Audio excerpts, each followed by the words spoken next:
नमस्कार शेतकरी मित्रांनो, आपल्या द्राक्ष टोमॅटो शेती माहिती या यूट्यूब चॅनलमध्ये आपले स्वागत आहे। तर आजचा आपला विषय आहे आज 22 ऑगस्ट 2025। आज बैलपोळा।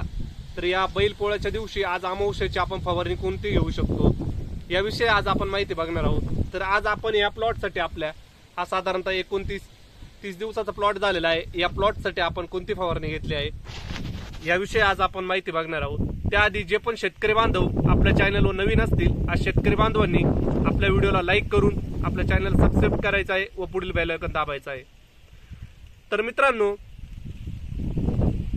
आपण आज या 28-29व्या दिवशी अमावस्येच्या दिवशी आज आपण क्युरोकॉन या कीटकनाशकाचा वापर केलेला आहे। तर मित्रांनो, या क्युरोकॉनचा वापर आपण फुलकळी असलेल्या स्टेज मध्ये पण करू शकतो, पण त्याचे प्रमाण किती घ्यायचे आहे त्याविषयी मी थोडक्यात सांगतो।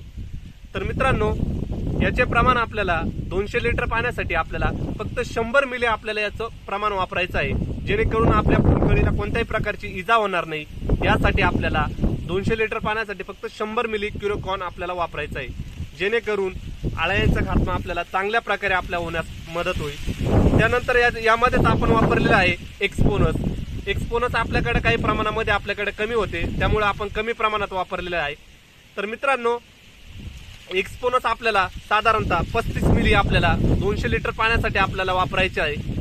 त्यानंतर पहिले आपल्याला पावसाचे वातावरण आहे, पावसाच्या या कारणाने आपल्याला सर्वात पहिले आपल्याला सिलिकॉन बेस स्टिकर वापरणं फार गरजेचं आहे।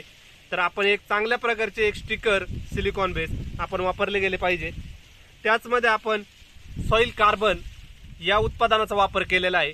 तर मित्रांनो, या सॉइल कार्बन या उत्पादनामध्ये आपल्याला ऑर्गॅनिक कार्बन आपल्याला 20% बघायस मिळतो। त्यानंतर सीव्हीड ॲस्ट्रॅक आपल्याला यामध्ये बघायस मिळतो, हुमिक ऍसिड आपल्याला यामध्ये बघायस मिळतं। त्यानंतर आपल्याला याच्यात ऑर्गॅनिक पोटॅश आपल्याला 10% यामध्ये आपल्याला बघायस मिळतो। त्यामुळे याचे अतिशय छान प्रकारे रिझल्ट आपल्याला साधारणतः वरून स्प्रेला किंवा ड्रिंचिंगला आपल्याला याचे भेटतात। तर आपल्याला साधारणतः या सॉइल कार्बनचे जर प्रमाण आपण बघायला गेलो तर आपल्याला 200 लिटर पाण्यासाठी आपल्याला 400 मिली वरून स्प्रेला आपल्याला हे सॉइल कार्बन या उत्पादनाचा वापर करायचा आहे। त्याचनंतर मित्रांनो, आपण एक चांगल्या प्रकारच्या बुरशीनाशकाचा वापर करू शकतो याच्यामध्ये। त्यामध्ये आपण पावसाळी वातावरणामध्ये कॉन्टॅक्ट बेस बुरशीनाशकाचा वापर केला गेला पाहिजे। त्यामध्ये आपण Z78चा वापर करू शकतो।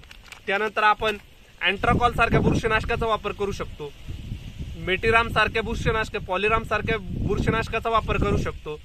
तर मित्रांनो, आजची फवारणी आपली अशा प्रकारे आज आपण घेतलेली आहे। तर मित्रांनो, व्हिडिओ आवडला असेल तर नक्की आपल्या व्हिडिओला लाईक करून आपल्या चॅनलला सबस्क्राइब करायचं आहे व पुढील बेल आयकॉन दाबायचा आहे। धन्यवाद।